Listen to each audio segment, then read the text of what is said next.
Mari kita berdoa. Hamba di mimbar ini yang tahu Tuhan, hamba sejak SD mencari Engkau. Walaupun tidak mengenal Engkau. Yang kedua, suatu hari Engkau nulis di langit, masih aku angkat kamu sebagai gembala sidang yang diberi kuasa yang besar. Walaupun Engkau tidak mengenal aku. Yang ketika suatu hari Engkau datang pada hamba, menyatakan dirimu, masih aku Yesus Kristus, Tuhan Allahmu yang punya kerajaan surga. Karena kamu seorang martir. Sama akhirnya aku menjadi seorang martir untuk kembali kuasa sedang minyak urapan yang beri kuasa yang tiada di muka bumi. Maka aku berkata, Parsi mari lihat tingkat kerajaan surga. Dan aku menggandeng kamu ke surga di ruang masuci. Dan aku berkata, lihat Parsi, jemaat hebat sangat besar di surga, di ruang masuci. Berlutut sungka kamu Tuhan, aku tidak layak dimasuki. Hamba ada layak, cuma layak ditamaikan. Maka engkau menaruh aku ditamaikan. Ketemu orang tua tetap tua, ketemu bakal yang hamba kenal sejak remaja. Maka dia mengatakan, Parsi mengapa kamu ke sini? Aku tidak bisa ke sana. Karena waktu hidup dunia, mementingkan keadaan di dunia. Maka mereka yang di Atamaidin, tua tetap tua, bajunya tidak ada jubah kemuliaan. Maka dalam sekejap itu, narik kembali ke ruang suci. Pasti kalau sudah berpoh tidak kenal-kenalan. Di sini kamu lihat jemaat yang besar. Maka yang lihatkan jemaat yang berjubah kusan, putih keemasan. Maka yang putihkan dan ketemu ibu hamba yang sudah tua tetapi awet muda. Seperti umur 25 tahun. Maka kami sangat mengenal Bapa, Putra Roh Kudus siapun yang singkat saya ini. Agar mereka masuk kurang suci kalau dusta neraka. Siapun engkau yang berkata, dusta iblis siapun dusta mimbar. Bersihkan mimbar gereja dari penipu, saksi dosa mereka tidak layak. Yang dusta mimbar harus dibersihkan. Yang masih dosa bersihkan. Bila hanya orang suci pikirannya, perkataan yang layak di mimbar. Yang masih dosa, bersihkan mereka di gereja Tuhan. Karena engkau yang berkata, engkau yang mencari orang yang suci untuk bisa masuk kerajaan surga. Maka hamba engkau pilih orang suci. Karena engkau berkata, zaman akhir mencari seorang martir untuk mbak jemaat ke ruang suci. Hanya seorang martir, gembala martir yang bisa mbak ke ruang suci. Kalau hamba dusta neraka, maka kami doa siapa yang hari mereka diurapi, mereka disadarkan bahwa mereka harus mencari kerajaan surga. Kehendakmu, engkau telah mati di atas kayu salib. Kehendakmu agar mengundang mereka ke ruang masuk yang pesta surga. Kami doa agar siapa yang sakit disembuh. Kami tolak virus corona. Setiap jemaat tidak pernah virus corona, bangsa virus corona. Dan kami doa siapa ini sakit sembuh, tidak terasa sakit, tidak dioperasi, tidak akan tumor, tidak akan terkapar di meja operasi. Kami doa siapa yang sakit disembuhkan, lebih bebaskan bangsa kami dari virus corona. Kami berdoa dalam nama Tuhan Yesus. Amin. Jadi saya ini orang aneh. Saya cari Tuhan sejak SD. So. Karena Tuhan pernah berdapat saya, kamu mencari apa? Orang yang sejak dini bertobat. Sejak dini sahabat Tuhan sudah saya kerajaan surga. Ya iman, punya iman. Tapi perbuatan harus hidup baik, hidup suci. Maka saya punya iman. Selalu percaya hidup yang baik, hidup suci dan mencari kepada saya. Maka saya selalu berhasil. Saya punya iman, punya roh. Bebas termasuk gereja pun memberi kuasa besar. Di langit, pasti aku beri kuasa besar. Walaupun kamu tidak kenal aku, Tuhan. Jadi jangan tulis bahwa saya tidak kenal Tuhan, tapi diberi kuasa yang besar di muka bumi. Maka hari ini kita merayakan hari Pentakosta, di mana dikatakan demikian. Ibu bacakan di Pasal 1 ayat 8. Kisah Para Rasul 1 ayat 8. Tetapi kamu akan menerima kuasa kalau Roh Kudus turun atas kamu, dan kamu akan menjadi saksiku di Yerusalem dan di seluruh Yudea dan Samaria dan sampai ke ujung bumi. Kisah Para Rasul 1 ayat 8. Tetapi kamu akan menerima kuasa kalau Roh Kudus turun ke atas kamu, dan kamu akan menjadi saksiku di Yerusalem dan di seluruh Yudea dan Samaria dan sampai ke ujung bumi. Demikian firman Tuhan. Saya Anda perhatikan, orang yang merasa Roh Kudus ada kuasa, cirinya ada kuasa. Jadi Alkitab yang mengatakan apa? Jadi orang merasa Roh Kudus ada kuasa. Maka bahkan Yohanes tulis apa? Syaratnya terima kuasa. Syaratnya ada, maka saat ada saja Yohanes sudah ditulis. Siapa yang punya kuasa, diberi kuasa, yaitu agar mereka kuasa lebih-lebih bisa kuasa bangkit orang mati atau buka orang buta. Karena sarana pertama orang diberi Tuhan, yaitu pertama buka orang buta, lahir buta, yang kedua bangkit orang mati. Alkitab yang mengatakan bukan saya, Tuhan Yesus yang berkata bukan saya. Maka itulah betapa pentingnya kalau Anda kata Tuhan yang mengatakan gereja ada kuasa, gereja kasmasi. Jadi Tuhan yang ngomong, maka kita ya kalau saya khotbah jam 12, orang sudah maju semua ke depan. Sampai saya pernah suatu hari saya khotbah gereja lain, orang maju semua sampai jebol panggungnya, sehingga saya nggak ada tempat lagi untuk saya. Saya artinya apa? Di mana melangkah orang dia tahu Yesus penuh kuasa yang datang selalu nggak sabar, belum mulai pun sudah bodoh ke depan untuk minta didoakan. Maka betapa pentingnya kuasa, karena Tuhan pun mengatakan apa? Kalau cari Tuhan, yaitu tandanya apa? Tanda ada kuasa. Tanda kuasa. Maka orang harus mencari kuasa. Dan Tuhan mengatakan apa? Kalau orang percaya Yesus diberi kuasa. Tapi yang percaya bagaimana? Maka otomatis yang ngasih Tuhan, setiap pada Tuhan, katalah yang jujur perintah Tuhan. Maka Yohanes tulis apa tentang bagaimana syarat orang punya kuasa. Jadi syarat orang punya kuasa, yaitu Yohanes menulis di dalam Yohanes 14, 12-16. Yohanes terus bagaimana Anda diberi kuasa. Buktinya ada kuasa.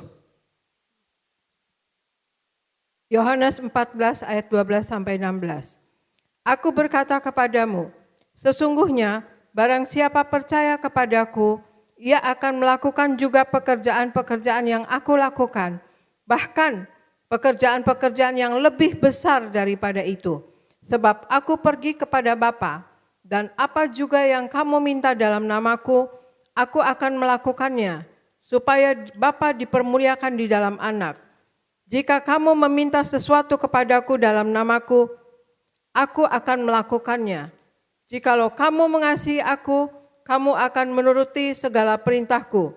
Aku akan meminta kepada Bapa, dan ia akan memberikan kepadamu seorang penolong yang lain, supaya ia menyertai kamu selama-lamanya. Demikian firman Tuhan. Di sini Tuhan Yesus menerangkan apa gimana orang terima kuasa. Jadi memang tidak sembarang orang diberi kuasa. Sekali lagi, yang diberi Tuhan diberi kuasa yang pertama, orang yang mengasihi Tuhan. Diberi kuasa yang sama, melakukan mujizat yang sama. Maka perlu orang mengasihi Tuhan. Mengasihi hati apa? Yang pertama harus setia sampai mati kepada Tuhan, yang diberi Roh Kudus sampai selamanya. Maka orang yang setia pada Tuhan. Jadi sekali lagi, orang yang diberi kuasa Tuhan, dan yang pertama, orang yang mengasihi Tuhan. Hanya setia sampai mati. Maka itulah juga sebetulnya yang jujur perintah Tuhan. Yang ngasih Tuhan, diberikan kuasa yang selama-lamanya. Jadi sekali lagi, orang yang diberi Tuhan, beri kuasa, maka harus setia sampai mati. Mengasihi Tuhan sampai selamanya. Bahkan diberi kuasa. Seperti Tuhan lakukan, bahkan lebih gede dari itu. Kalau saya sih maksud, saya tidak berani mengatakan lebih besar di Yesus. Tapi Tuhan mengatakan apa? Mengatakan kamu diberi kuasa yang besar. Jadi kalau Anda perhatikan saya ini punya apa? Karunia yang indah. Bahkan bayi mati udah tidak terhitung. Bayi mati, saya kasih minyak atau berjang kudus, 1 pot, sanu bagi selalu anakmu bangkit besok. Tidak mati. Jadi saya punya iman, kalau bagi orang mati pakai 1 pot perjamuan ini, satu pot perjanjian atau satu pot darah Yesus, darah Yesus dan minyak urapan. Jadi beri kuasa Tuhan katanya sampai lebih dari 25 bayi. Artinya apa? Kuasa itu sangat besar, di mana di Alkitab enggak ada bagian bayi mati itu. Di Alkitab enggak ada maksudnya ya karena bayi-bayi dibangkitkan dan sebagainya. Maka diberi kuasa yang besar, karena apa? Percaya, mengasihi Tuhan. Saya ngasihi Tuhan, bahkan saya siap siap ke neraka untuk Anda, maka saya disayang Tuhan, diberi kuasa yang besar. Kuasa yang bagaimana Tuhan? Maka kuasa itu dibuktikan dengan bisa kaki orang mati atau orang buta. Nanti saya sampaikan ayatnya. Jadi firman Tuhan berkata demikian, so. Kalau orang tidak datang dari Allah, bagaimana kuasa? So. Maka kita baca di Yohanes 9:30-33. So. Kalau orang tidak datang dari surga, tidak ada kuasa. Kita baca Yohanes 9. Yohanes 9 ayat 30-33. Jawab orang itu kepada mereka, aneh juga bahwa kamu tidak tahu dari mana ia datang, sedangkan ia telah memelekkan mataku. Kita tahu bahwa Allah tidak mendengarkan orang-orang berdosa, melainkan orang-orang yang saleh dan yang melakukan kehendaknya. Dari dahulu sampai sekarang, tidak pernah terdengar bahwa ada orang yang memelekkan mata orang yang lahir buta. Jikalau orang itu tidak datang dari Allah, ia tidak dapat berbuat apa-apa. Demikian firman Tuhan. Jadi ada orang buta yang dibuka oleh Tuhan dengan apa? Yaitu meludah di tanah dioles ke matanya. Kamu pergi ke Siloam, kamu akan memandang kemuliaan Allah. Artinya apa saudara? Bahwa Tuhan memberi kuasa orang-orang yang percaya, yang ngasih dia, junjung perintah Tuhan, kuasa ada. Sampai hari ini masih diberi kuasa. Maka kalau kita ada kesaksian, maka Tuhan ngasih saya kesaksian apa? Itu keterangan dokter, ada lab dan sebagainya. Jadi waktu saya dipilih Tuhan, diberi untuk menyaksikan hujat, harus dibuktikan keterangan dokter, surat dari dokter, keterangan dari rumah sakit dan sebagainya, pakai lab. Jadi Tuhan nggak tahu saya sangat rapi, Pak orang tidak dusta. Jam 2 ada orang saksi dusta dan sebagainya. Dari luar negeri ada orang datang ke Jakarta untuk berdusta, kasihan. So, bangsa kita ditipu. Dulu ada orang-orang saksi pada nipu. Terus Tuhan yang ngasih tahu saya, pasti dia nipu, dia penipu. Tuhan ngasih tahu saya, saksi dusta dan sebagainya. Karena sebelum saya ngelani, satu nama ibu sering ngiringi organ kepada pembicara dari luar negeri, maka Tuhan selalu bicara pada saya, siapa orang itu? Maka ternyata orang itu mendusta, penipu, cuma mencari uang dan sebagainya, bersaksi dusta. Maka kita tolak orang yang dusta nasihat, kita tolak yang saksi dusta. Maka Tuhan mengatakan apa? Tuhan mengatakan apa? Kalau dia tidak dari Allah, tidak bisa berbuat apa-apa. Kalau tidak datang ke surga, bagaimana dia mengatakan bisa membuka orang buta?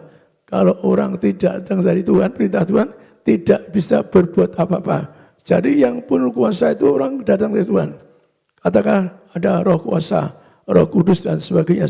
Maka itulah kalau Yohanes pernah ngirim utusan kepada Tuhan. Yohanes adalah nabi yang diutus Allah untuk mendahului Tuhan Yesus. Maka dia ingin tahu apa Yesus itu benar. Seorang yang Mesias yang mau datang ke dunia itu. Maka Yohanes ngutus 2 muridnya untuk tanya kepada Tuhan. Apakah dia seorang Mesias? Apakah dia yang diperintah Tuhan? Maka dikatakan demikian yaitu di dalam Lukas 7, 18-23. Di mana Yohanes mengirim orang untuk bertanya. Apakah Yesus Mesias? Apakah masih ditunggu? Artinya apa?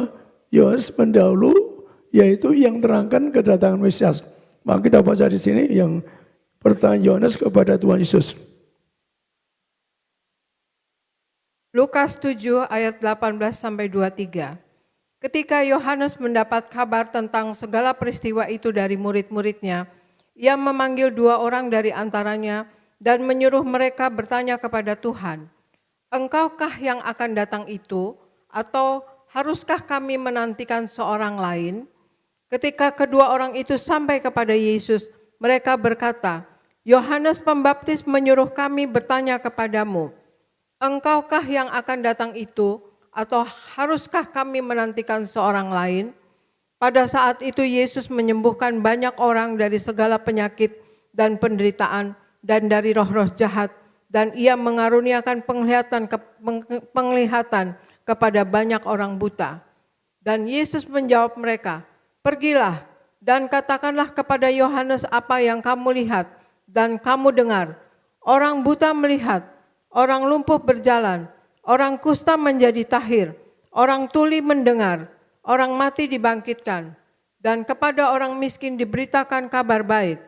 Dan berbahagialah orang yang tidak menjadi kecewa dan menolak aku. Demikian firman Tuhan. Jadi Yesus ya Bapak, yaitu kalau di tanda-tanda Mesias, Tuhan memacu kepada mujizatnya, kuasanya, tanda-tandanya. Jadi sekali lagi, waktu Tuhan cerita, apakah betul Mesias juru sama dunia, Tuhan dapat dengan menunjuk apa? Memacu kepada mujizatnya, kuasanya. Dan Yohanes bisa terima bahwa dia betul, kan jamnya dengan lihat mujizatnya, kuasa.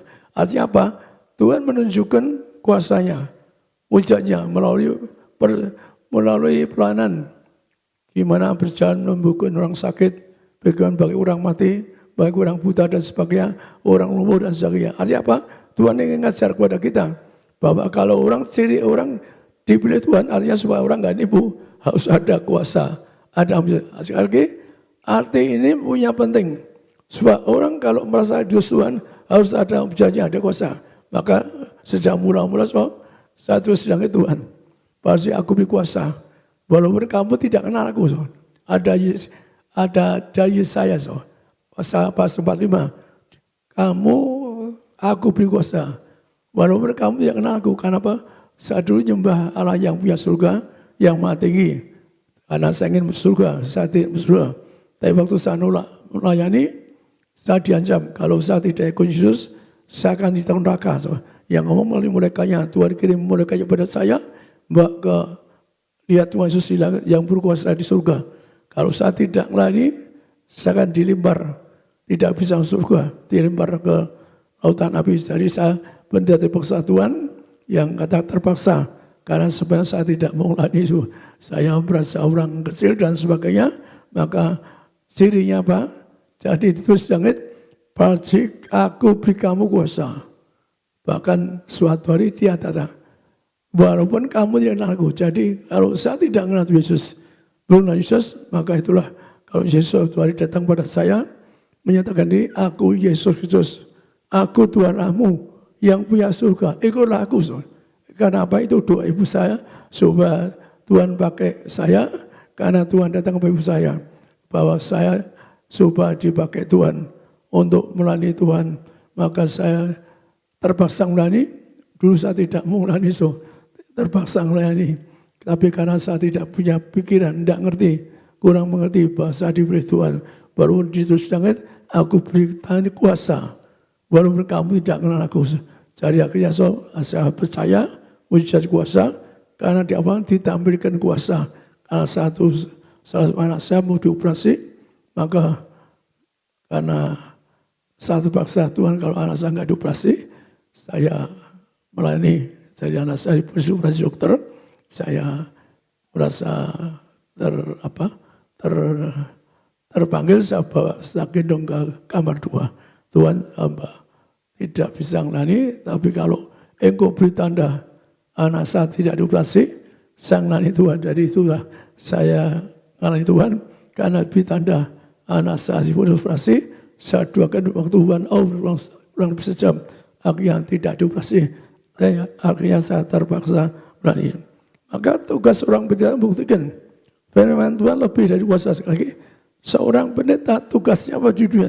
Yang terpenting, maka kita baca di dalam Daniel 12 ayat 4, di mana Tuhan kasih tanda. Orang dipilih Tuhan tugasnya membuktikan kita penuh kuasa. Daniel 12 ayat 4. Tetapi engkau Daniel, sembunyikanlah segala firman itu, dan materaikanlah kitab itu sampai pada akhir zaman. banyak orang akan menyelidikinya dan pengetahuan akan bertambah. Daniel 12 ayat 4. Tetapi engkau Daniel, sembunyikanlah segala firman itu dan materaikanlah kitab itu sampai kepada akhir zaman. Banyak orang akan menyelidikinya dan pengetahuan akan bertambah. Demikian firman Tuhan. Jadi firman Tuhan katakan apa? Kuasai sampai ke zaman. Tandai kuasa apa? Buktikan firman Tuhan lebih dari ilmu manusia. So. Ya seperti so, bayi-bayi di kandungan. So. Katakan dipunis kanker, tumor dan sebagainya. So. Saya beri 1 pot. Anakmu bangkit. Darah kebangkitan kehidupan. So. Sampai ke LA, Australia. Sampai ke Paris. Orang-orang tidak dioperasi. Karena seorang pendeta dipilih Tuhan. Tugasnya apa? Buktikan bahwa firman Allah lebih dari ilmu manusia. So. Jadi tugas pendeta dikatakan sampai selama-lamanya. Jadi berlaku selamanya para pendeta punya iman, punya kuasa. Saya punya iman. Bagi orang mati dan sebagainya ada orang mati dan sebagainya, mata orang buta dan sebagainya. Maka saya pernah buka mata orang buta Pak Mulati. Suatu saya sudah khotbah di gereja Pak Isa Suyanto di Jogja, datang perusahaan. Maka orang tongkat putih ke depan. Saya ngaper, saya ngaper ketika itu belum percaya, buka orang buta. Tapi orang itu naik panggung, megang saya, ikut saya terus. Saya bilang, Pak, saya 2 kali yang lama. Kamu punya doa khusus nanti. Karena saya enggak punya iman. Tapi ternyata apa? Tuhan beri kuasa yang besar. Bagaimana saya doakan orang yang buta, bagaimana enggak bisa lihat, sampai saya hitung jari bisa lihat, sampai hitung lampu dan lihat. Padahal saya enggak punya iman. Tapi Tuhan kasih kuasa besar. Pak Mulati yang 45 tahun sakit buta sejak lahir. Saya tongkat putih.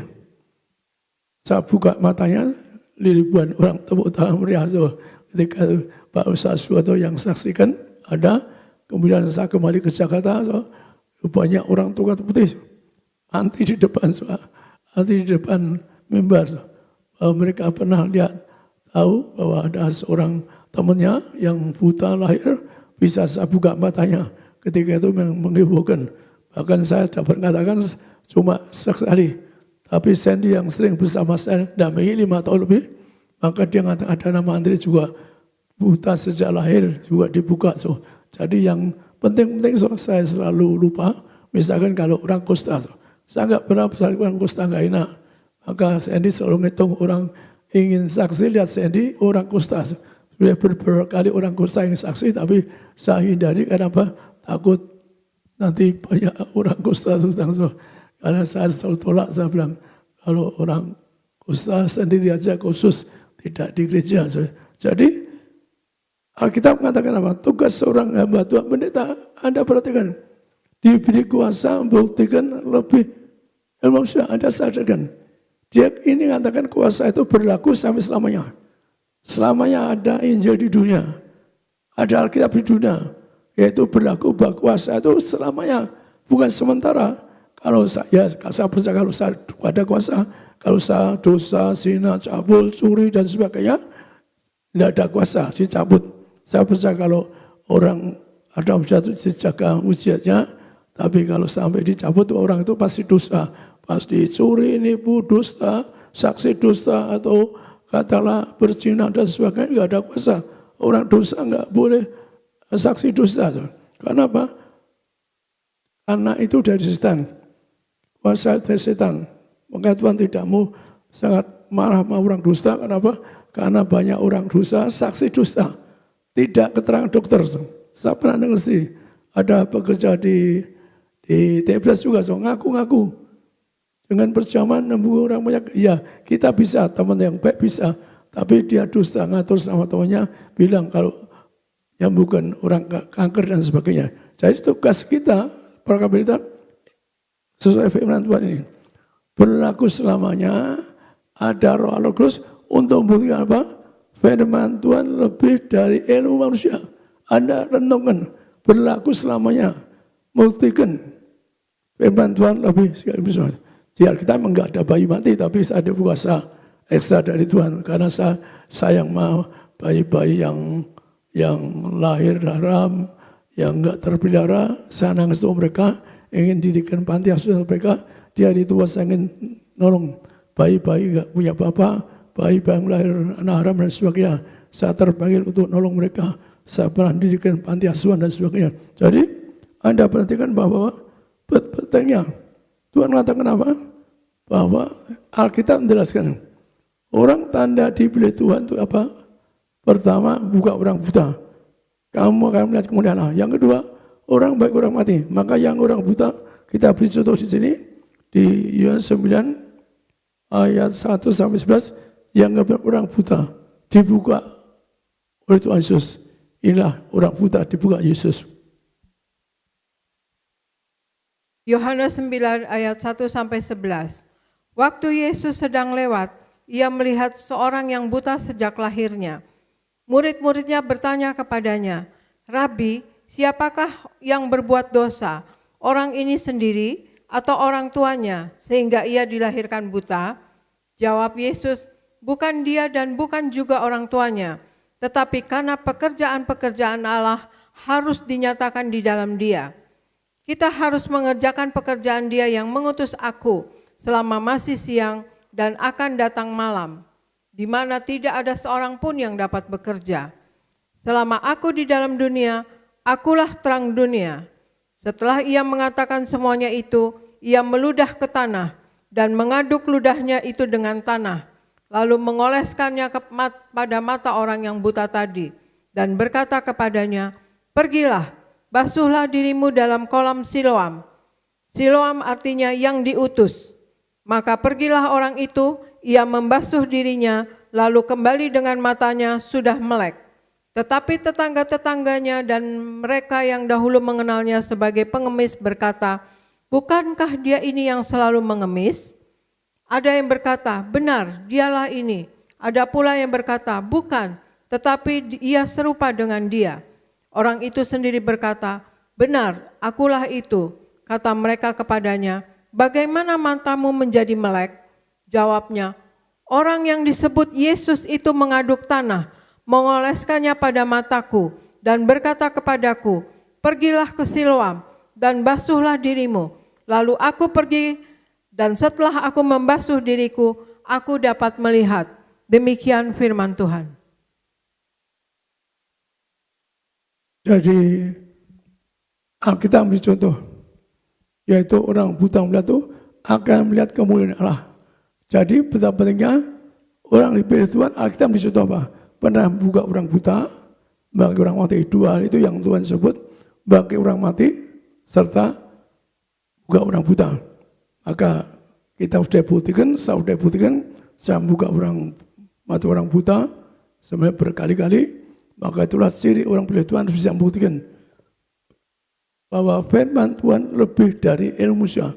Tugas saya membuktikan firman Allah lebih dari segala ilmu manusia, dan saya buktikan yaitu seperti orang di seberang di Amerika, Eropa atau di Australia, saya kirim minyak urapan atau $, bahkan orang yang punya kasus berapa $, di daerah Timur Tengah, saya beri minyak 1, saya pegang ini. Kamu uji berarti minyak, cocok-cocoknya, kamu akan menang perkara. Walaupun perkaranya kurang lebih $2. Tapi saya punya iman dengan minyak ini, maka kuasa setan, kuasa gelap akan disingkirkan. Maka saya bilang sama orang yang punya minyak ini, kalau kalah saya datang. Biaya tiket saya, hotel saya. Ini boleh dicampur dengan minyak 1 botol, 1 jerigen, Anda pojok-pojoknya, kamu naik musik kita tadi. Karena panjangnya 133 km panjangnya, banyak sekali, maka perlu yang banyak, maka saya ini ekstraknya, ini intinya. Kamu campur, kamu gitari, pojok-pojoknya, maka itu milikmu. Menang berat dan menang beraso. Maka sebab saya diundang makan para pengusaha minyak. Kenapa? Karena mereka bilang, karena ada mujizat. Jadi ada mujizat, maka saya kirim minyak urapan, dikit hari akhirnya menang perkara. So, pada mula-mula sudah dikalahkan oleh kehakiman. Jadi saya punya iman, dengan minyak menang, bahkan bukan saja bahkan orang punya proyek ratusan juta dolar akan disita. Saya beri minyak ini yang kecil ini, ya minyak ini bisa katakanlah bisa menang perkara. Tabok macam penting kamu menang perkara. Jadi seorang punya iman, Tuhan katakan minyak anggur kuasanya tiada taranya di muka bumi. Jadi perhatikan orang ini yang buta sejak lahir, maka ditanya orang Farisi yang nyambung Yesus. Orang Farisi enggak percaya nyambung Yesus. Tapi karena orang ini katakanlah negaskan Yesus yang buat buta, maka dia memberi komentar apa? Kalau dia datang dari Allah, dia tidak bisa membuka orang buta. Orang tidak datang dari Allah, tidak bisa buat apa? Orang yang diberkati Tuhan, dipakai punya ciri apa? Punya ciri besar, buka orang buta. Maka itulah Anda perhatikan, orang yang diberi kuasa Tuhan, pasti pernah buka orang buta, orang buta. Tuhan yang ngomong di ayat ini, bukan saya. Jadi kalau ada kuasa, Tuhan mencari apa? Yaitu gereja yang ada kuasa. Bahkan ada kuasa, gereja kelas masusi. Yang nanti pesta surga, kelas masusi ada gereja yang ada kuasa. Yang ngomong Tuhan, bukan saya. Jadi perhatikan, Tuhan yang nyatakan dirinya. Yaitu cuma satu meludah, kasih matanya yang buta. Kamu ke sulam yang rusuhan, maka kamu akan melihat kemuliaan Allah. Jadi sekali lagi, orang buta melihat itu akan melihat kemuliaan Allah. Maka perlu ada bukti, ada kuasa, bukan ngomong dan sebagainya. Tuhan kata saya, kalau saksi dusta itu salah dari setan. Tapi kalau Anda dipakai Tuhan, Alkitab mengatakan apa? Anda bisa membuka orang buta, dan saya sudah bisa buktikan buka orang buta. Tapi dulu saya tidak ingin yaitu pembaptis, bahwa kalau gereja itu Tuhan yang ngomong gereja masusi. Sedang orang enggak percaya, mujat dilempar ke dalam kegelapan. Maka kalau saya beri contoh apa? Orang-orang bagaimana orang-orang buta itu, maka kita baca di sini, yaitu di dalam ayat 34:1 digambarkan bagaimana percakapan Tuhan bila orang dusta ini, orang buta ini, sehingga bisa melihat karena dicercah sama orang-orang Farisi. Yohanes 9 ayat 30-41. Jawab orang itu kepada mereka, aneh juga bahwa kamu tidak tahu dari mana ia datang, sedangkan ia telah memelekkan mataku. Kita tahu bahwa Allah tidak mendengarkan orang-orang berdosa, melainkan orang-orang yang saleh dan yang melakukan kehendak-Nya. Dari dahulu sampai sekarang tidak pernah terdengar bahwa ada orang yang memelekkan mata orang yang lahir buta. Jikalau orang itu tidak datang dari Allah, ia tidak dapat berbuat apa-apa. Jawab mereka, engkau ini lahir sama sekali dalam dosa, dan engkau hendak mengajar kami, lalu mereka mengusir dia keluar.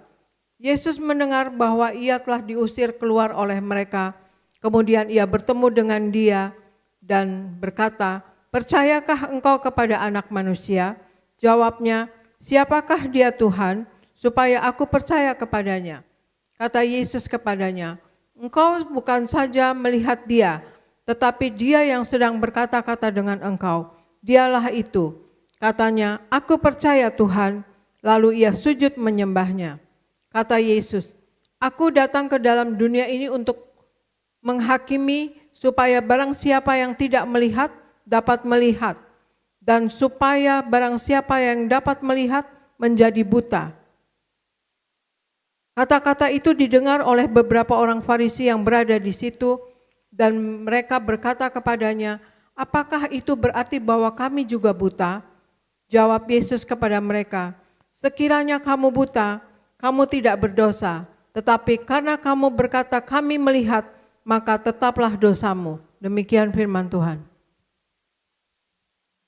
Jadi perhatikan, orang buta ini menjawab, Karena Yesus membuka orang buta. Orang Yahudi nggak percaya. Maka orang buta ini jawab, kalau dia tidak datang dari surga, tidak bisa buat apa. Dan dia mengatakan, selama ini tidak ada setan yang bisa membuka orang buta. Yang buka orang butanya satu, orang yang datang dari surga. Dari ciri artinya apa? Ciri orang dipilih Tuhan, buka orang buta. Yang ngomong Alkitab bukan saya. Jadi sekali lagi, ciri orang dipilih Tuhan, ada kuasa buka orang buta. Maka kalau orang merasa diurapi Roh Kudus, ya harus bisa membuktikan dia bisa membuka orang buta dan bagi orang mati. Alkitab yang ngomong, bukan saya. Maka kita perhatikan, gampang ngerti. Tuhan Yesus jawab apa? Waktu tanya, apa betul Mesias? Jawabnya apa? Lihat tanda-tanda. Mujizat kelakuan artinya apa? Orang dipilih Tuhan harus ada mujizat, ada kuasa. Yang ngomong Tuhan, bukan saya. Maka yang ciri kedua, orang dipilih Tuhan bagi orang mati. Bagi orang mati. Maka orang mati, Tuhan ngomong komentar. Waktu memanggil Lazarus, kamu nanti akan melihat kemuliaan Allah. Jadi orang mati bangkit itu menandakan apa? Kemuliaan Allah. Tapi tiba-tiba terus yang pernah ada Bu Usman yang suaminya mati sudah 10 hari sampai masuk pedias. Dia cuma bawa setengah pot minyak ini, setengah pot, setengah pot. Diciprati Pak Usman, suaminya langsung bangkit. Pak Usman bilang, aku di mana mah? Saksi itu di Stadion Utama, Kapolresnya ikut menyaksikan karena Kapolres yang ketahui, Kapolres sudah tahu orang yang sudah mati bangkit. Maka Kapolresnya menyaksikan dampingi waktu Bu Usman saksi di Stadion Utama. Jadi lagi betapa pentingnya, yaitu orang buka orang buta. Artinya buktikan apa? Utusan Tuhan. Sulam itu punya arti utusan Tuhan. Jadi orang utusan Tuhan ada Roh Kudus, diberi kuasa apa? Buka orang buta. Jadi Anda perhatikan Alkitab yang ngomong, kalau merasa ada Roh Kudus, Anda harus bisa membuktikan buka orang buta. Bagi orang mati. Bagi orang mati kita baca di sini, bagi orang mati, yaitu di dalam Yohanes 11, 30-40, yang membuktikan apa? Tuhan yang berkata, kamu akan melihat kemuliaan Allah. Jadi bagi orang mati itu, kamu akan melihat kemuliaan Allah. Yohanes 11, 30-40. Yohanes 11 ayat 30-40. Tetapi waktu itu Yesus belum sampai ke dalam kampung itu. Ia masih berada di tempat Marta menjumpai dia.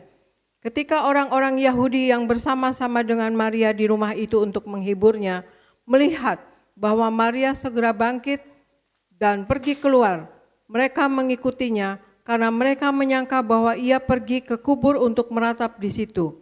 Setibanya Maria di tempat Yesus berada dan melihat dia, tersungkurlah ia di depan kakinya dan berkata kepadanya, Tuhan, sekiranya engkau ada di sini, saudaraku pasti tidak mati. Kata Yesus melihat Maria, ketika Yesus melihat Maria menangis, dan juga orang-orang Yahudi yang datang bersama-sama dengan dia, maka masyghulnya hatinya, ia sangat terharu dan berkata, di manakah dia kamu baringkan? Jawab mereka, Tuhan, marilah dan lihatlah. Maka menangislah Yesus.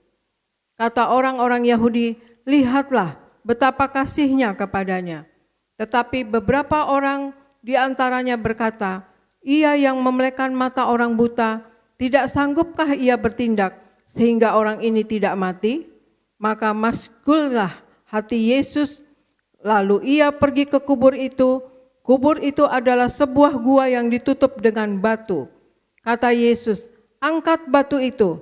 Marta, saudara orang yang meninggal itu berkata kepadanya, Tuhan, ia sudah berbau, sebab sudah 4 hari ia mati. Jawab Yesus, bukankah sudah kukatakan kepadamu, jikalau engkau percaya, engkau akan melihat kemuliaan Allah. Demikian firman Tuhan. Jadi yang pertama tadi, kalau orang buta itu nggak bisa lihat. Tapi untuk membuktikan tanda ciri orang dipilih Tuhan, pernah buka orang buta. Maka Tuhan berkomentar apa? Kamu akan melihat kemuliaan Allah. Jadi kalau orang mati bangkit pun, yaitu dari mati, bangkit.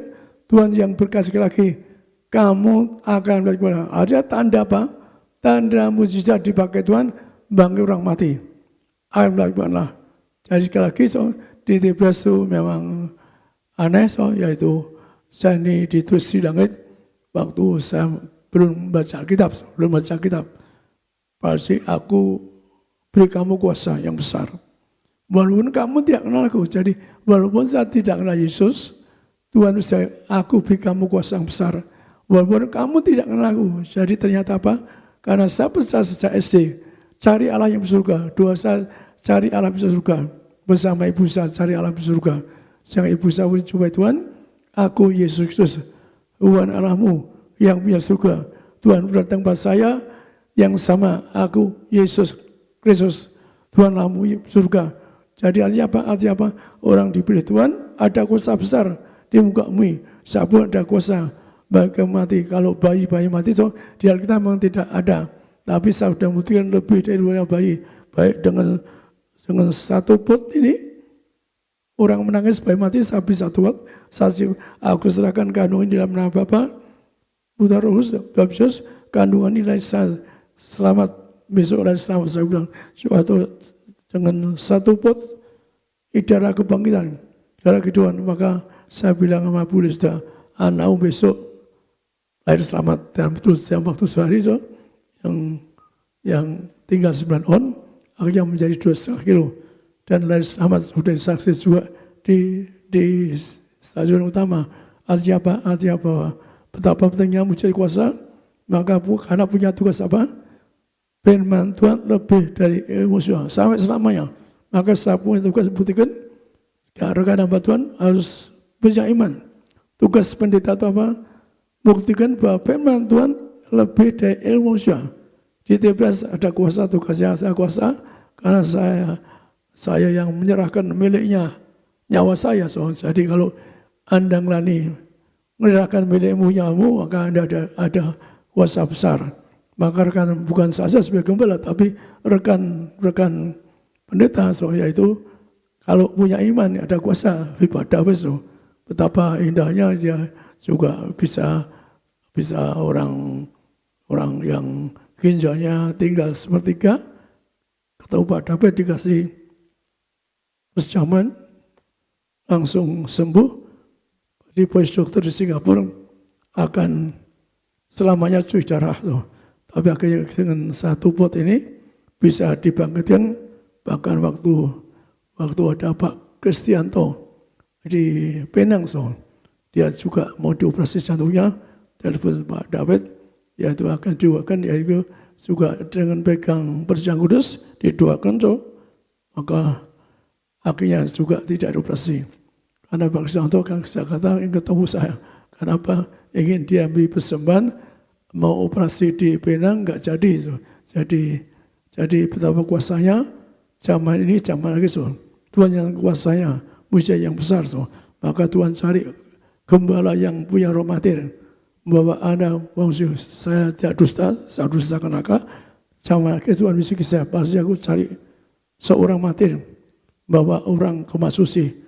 Jadi hanya gembala martir punya kuasa, bahwa Anda bukan saja saya bilang demikian, tapi harapan saya, rekan-rekan pendeta, Tuhan yang ngomong pada saya, kalau saya dusta, zaman akhir ini pasti aku mencari gembala martir. Tugas yang orang masuk dari surga, maka kalau Anda ingin mengasihi Tuhan, benar mengasihi Tuhan, Tuhan rindu undang Anda pesta di surga. Tuhan, maka gereja mujizat itu, gereja kelas musik, gereja yang ada mujizat, ada kuasa. Jadi Anda harus perhatikan, Tuhan yang ngomong itu. Gereja mujizat, gereja kelas musik, yang ngomong Tuhan. Sekali lagi, Tuhan mencari apa? Orang-orang diberi kuasa, mujizat, kuasa. Maka kalau Anda maaf terus terang, ada Roh Kudus, ada kuasa. Tapi kalau Anda merasa ada Roh Kudus, buktikan Anda membangun orang mati. Buktikan Anda bukan orang buta. Buktikan Anda bisa diberi kuasa Tuhan yang sampai selamanya berlaku. Itu yang Tuhan ngomong. Maka saya beri ayat terakhir, yaitu bagaimana Tuhan mengatakan apa? Mengatakan bahwa gereja mujizat itu gereja manusia. Saya sampaikan ini karena apa? Karena apa? Banyak orang lupa mujizat. Betapa rekan hamba Tuhan beri kuasa besar. Yang ngomong Tuhan bukan saya. Maka kita bahas di sini, di Mazmur 8:13, yaitu apa? Yang mengatakan apa? Bahwa gereja mujizat, gereja kelas musik yang diundang pesta di kerajaan surga. Matius 8 ayat 8 sampai 13. Tetapi jawab perwira itu kepadanya, Tuan, aku tidak layak menerima Tuan di dalam rumahku. Katakan saja sepatah kata, maka hambaku itu akan sembuh. Sebab aku sendiri seorang bawahan, dan di bawahku ada pula prajurit. Jika aku berkata kepada salah seorang prajurit itu pergi, maka ia pergi. Dan kepada seorang lagi datang, maka ia datang. Ataupun kepada hambaku kerjakanlah ini, maka ia mengerjakannya. Setelah Yesus mendengar hal itu, heranlah ia dan berkata kepada mereka yang mengikutinya, Aku berkata kepadamu, sesungguhnya iman sebesar ini tidak pernah aku jumpai pada seorang pun di antara orang Israel. Aku berkata kepadamu, banyak orang akan datang dari timur dan barat dan duduk makan bersama-sama dengan Abraham, Ishak dan Yakub di dalam kerajaan sorga.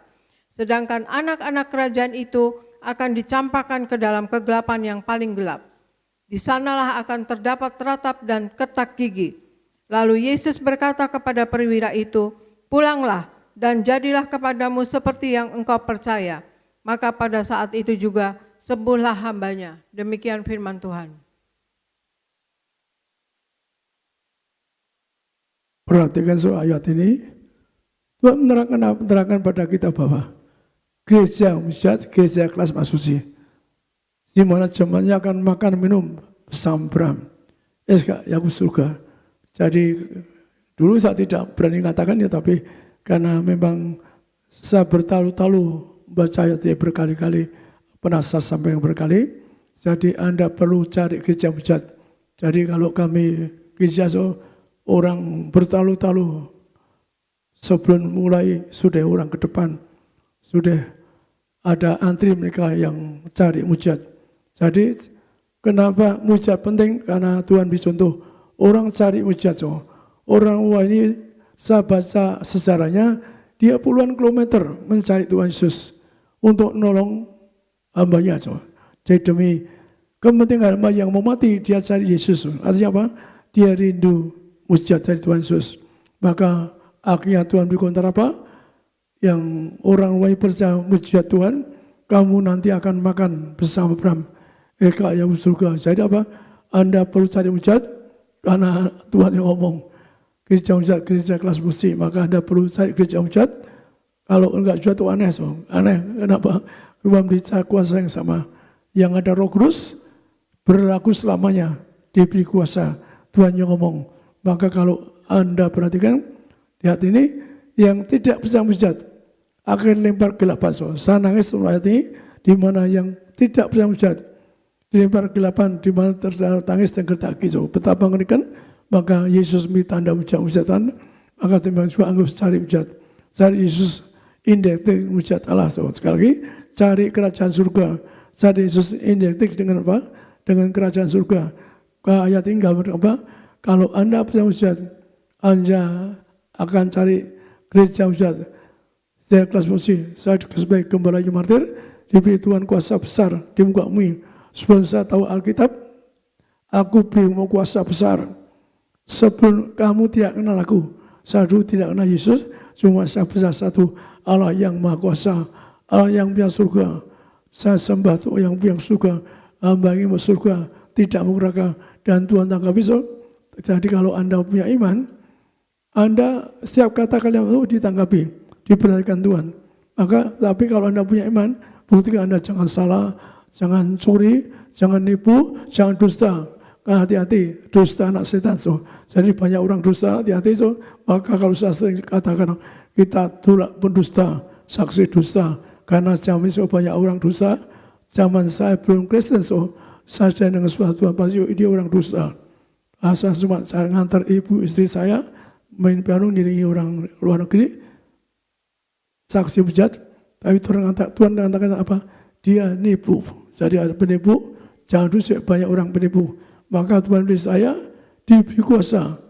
Walaupun saya tidak kenal Tuhan, ya kuasa yang besar. Walaupun saya tidak kenal Tuhan. Artinya apa? Betapa pentingnya Tuhan ngasih tahu saya bagaimana saksi mujizat itu harus ada keterangan dokter, lab dan sebagainya. Jadi orang saksi katakan Tuhan kepada saya, lampirkan mujizat Tuhan, lampirkan keterangan dokter, keterangan rumah sakit dan sebagainya. Maka doa saya, mari Anda dan saya berserahkan diri, cari kerajaan surga, cari gereja mujizat, gereja kelas masih. Saya dapat kepada Anda, mari kerajaan surga. Kita cari mujizatnya. Karena gereja mujizatnya tanda yang dipakai Tuhan bahwa ada kurang masih. Seorang martir, Tuhan mengatakan aku cari martir. Untuk bukti apa? Kuasa Tuhan tiada datang ke kami. Seorang martir punya tugas apa? Bahwa Anda kurang masih. Jadi orang dusta kalau nggak punya roh martir, maksud dia dusta. Tuhan yang ngomongkan saya. Kalau orang itu nggak punya roh martir, kalau dia bilang ke surga, itu dusta. Dia dusta tuh. Dusta anak iblis setan, jadi kerjaan setan iblis itu dusta. Yang ngomong tidak salah. Maka mari kita cari kerajaan surga. Dibutuhkan kuasa mujizatnya. Maka saya suruh Anda sekalian, mari kita melayani korban harta dan nyawa. Seorang korban harta masih sejak kecil, saya tidak pernah duniawi. Maka Tuhan saya akan apa? Saya tidak pernah duniawi. Saya tidak pernah minta-minta. Saya kalau orang binasa minta-minta, dia dosa pada Tuhan. Karena saya tidak pernah minta-minta. Saya bangun gereja besar pun di Nias, yang hampir 50 orang kurang lebih, saya tidak pernah minta. Saya bisa Tuhan yang kasih saya. Karena ada orang ngumpuli teman-temannya mau bantu bangun. Saya bilang, saya pilihan Tuhan. Tuhan pasti biaya, kasih biaya untuk bangun gereja dan sebagainya. Sekali lagi saya tidak pernah minta-minta. Dari Anda binasa minta-minta, saya salah. Karena saya pilihan Tuhan. Pilihan Tuhan pasti apa? Bisa ada kuasa untuk Mbak Anda kurang masih. Pilihan Tuhan adalah Mbak Anda ke ruang masih. Maka saya diberi Tuhan Mbak Anda masih. Saya dusta kenaka, saya pernah dilatih masuk situ. Di sana Anda awet muda, jadi belia, jadi mulai. Sekali lagi, saya dilatih Tuhan yang ke masuk situ. Anda awet muda, ke taman itu orang tua tetap tua, pakaian biasa. Di ruang si Anda pakai putih kemuliaan, keemasan. Maka mari kita kejar. Apapun terjadi, mari kita kejar kemasusi. Yang berjubah kurusan, Anda tinggal pesta makan sebagai hamba Kristus. Kalau Anda cuma di taman itu, Anda tua tetap tua, baju biasa. Kalau saat dusta kenaka, di taman itu bajunya baju biasa, nggak ada kemuliaan. Mari Anda berjuang. Zaman ini, kalau dikatakan bahwa orang di atas 45 tahun tidak perlu ibadah atau pendeta. Maka artinya apa? Ini zaman akhir. Tuhan sudah artinya menyaring. Yang betul-betul ikut Tuhan, persiapkan diri Anda siap ke surga. Hati-hati kalau Anda umur 60 tahun lebih, siap-siap. Karena Tuhan akhirnya akan mempersiapkan untuk manggil Anda. Maka mari kita kejar. Jangan zina, jangan cabul, jangan curi, jangan nipu. Anda dusta di bar, Anda tidak bisa ke surga. Sekali lagi Anda dusta di bar, Anda tidak bisa ke surga. Yang ngomong Tuhan tadi, orang yang dosa, yaitu bisa dilebar ke dalam kegelapan. Maka seruan saya, mari kita berjuang. Lebih Anda semua yang lebih 50 tahun. Anda tidak tahu kapan datang, tapi persiapkan diri. Jangan dosa, jangan nipu, jangan curi. Siapapun curi, milik Tuhan lebih. Anda yang bekerja di gereja, jangan curi. Anda jangan curi di uang gereja, Anda tidak bisa ke surga. Anda sudah gereja, tidak bisa diundang ke surga. Maka Anda juga katakanlah hidup yang baik, yang jujur. Perintah Tuhan kepada saya, kembali ke bumi. Nyuruhkan Anda suci pikiranmu, suci perkataanmu, perbuatanmu, agar Anda bisa masuk surga.